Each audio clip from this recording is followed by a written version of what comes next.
Les pages ne sont pas terminées, mais on devine déjà l'histoire qui se cache derrière. Louis dessine un manga, ce type de bande dessinée japonaise uniquement en noir et blanc. Pour un concours auquel il participe, il doit rendre 16 planches. Là, cette planche, ça va faire, disons, 1 heure pour le crayonner, encore 1 heure pour ancrer. Donc là, pour l'instant, 2 heures. Et puis, j'espère pouvoir la finir en 1 heure à l'ordinateur. Mais pour ça, il faut que je la scanne. Ce sera fait plus tard, une fois que j'ai fini tous mes ancrages. Mais sinon, 3 ou 4 heures par planche, si elles sont faciles. Je bosse en fonction du nombre de planches par jour. Là, pour la rendre dans 10 jours, j'ai un nombre fixe de planches à faire, c'est-à-dire 16. Je me suis dit que si je pouvais faire 3 à 4 planches par jour complètes, je serais dans les délais.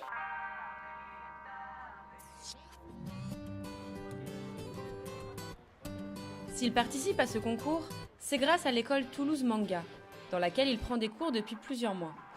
Ouverte en 2012, cette école de loisirs propose des enseignements variés pour débutants et autres habitués du genre. Au programme, dessin, colorisation, pratique du japonais et du coréen, entre autres.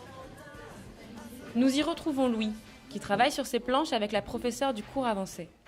Pour ce projet, il a particulièrement fait attention à sa technique.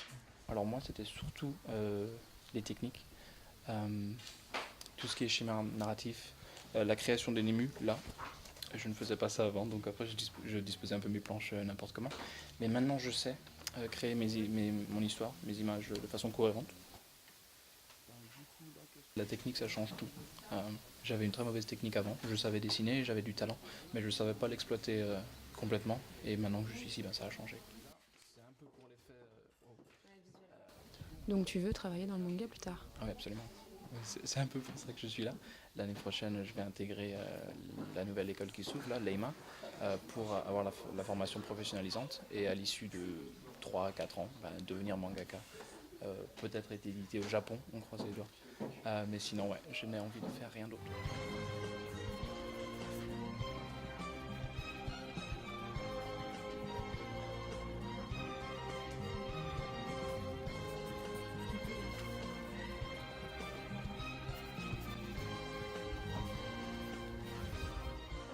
Même distance que là. Du coup, il faut que tu fasses attention à ça parce que c'est récurrent.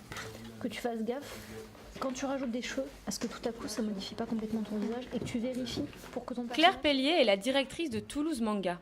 Elle prépare un nouveau projet, l'ouverture à Toulouse de l'EIMA, l'école internationale de manga et d'animation. L'objectif ?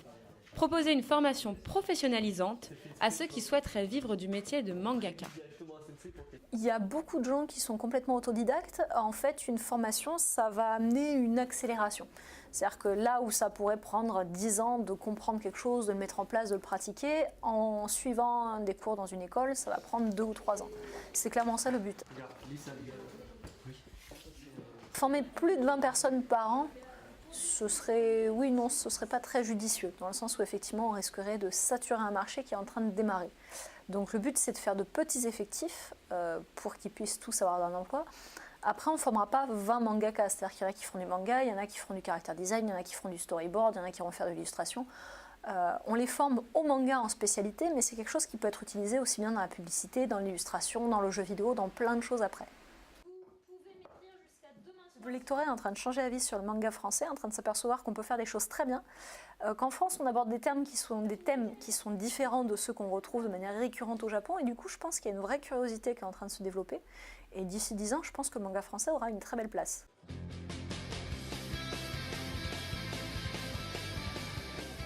Bienvenue au Po Anime Game Show. Pendant 2 jours, la culture japonaise ouvre ses portes aux passionnés, mais aussi aux plus curieux.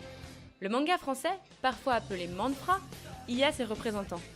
Guillaume Lapère est l'auteur de City Hall, un manga qui s'inspire directement de la culture occidentale. Il est venu présenter, aux côtés d'Elsa Brands, une conférence sur le métier de mangaka en France. Un manga en français, ce sont des auteurs qui empruntent un format qui n'est pas le leur a priori, encore que ça veut rien dire. Bande dessinée, c'est comics, comics c'est bande dessinée, manga c'est bande dessinée, bref, tout est mélangé. Simplement, c'est une histoire bête de frontières, je trouve qu'il n'y a pas lieu d'être. On utilise simplement le format noir et blanc, 160 pages, avec des trames, c'est tout. Chaque éditeur va avoir son manga de création française. Et l'édition s'ouvre enfin. Il y a un véritable vivier de talent en France et c'est bien. Là, c'est le moment où il faut y aller. Les éditeurs ouvrent les yeux et tant mieux. Qu'il y ait plus de succès, qu'il y ait plus de mangas en France, c'est vraiment bien. Retour à Toulouse, au sein de la boutique d'occasion au comptoir du rêve. Dans les rayons, un seul manga français. Malgré son essor, il reste une faible proportion de la vente totale. La faute peut être aux éditeurs, encore un peu frileux. Il y a certains éditeurs français qui s'y risquent maintenant, qui essayent en tout cas. Mais toujours, ils sont pas vraiment... on les sent pas hyper engagés. Il y a deux types d'acheteurs de mangas. Il y a les collectionneurs qui les gardent, qui achèteront beaucoup de choses, un choix beaucoup plus large, et les lecteurs occasionnels qui vont acheter les grosses séries japonaises qui cartonnent. Du coup, d'occasion, tu retrouves souvent les grosses séries qui cartonnent et rarement les collectionneurs qui revendent leur collection. En fait. D'accord. Voilà. Donc pour l'instant, les mangas français, c'est plus réservé aux collectionneurs. Voilà, en gros. Toulouse Manga, lundi soir.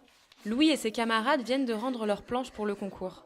Elles seront envoyées au Japon pour être jugées par des éditeurs.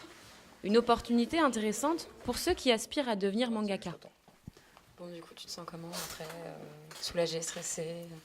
Un peu soulagé, un peu stressé parce que quand même on est la seule école en dehors de l'Asie à participer, donc on veut donner nos meilleurs travaux. Mais ma directrice me dit que ça va, c'est un bon niveau, donc je lui fais confiance. Le milieu du manga français est encore réservé à une poignée d'élus, mais il va continuer à s'ouvrir. Louis espère faire partie de cette prochaine génération. Rendez-vous donc dans quelques années, dans les rayons.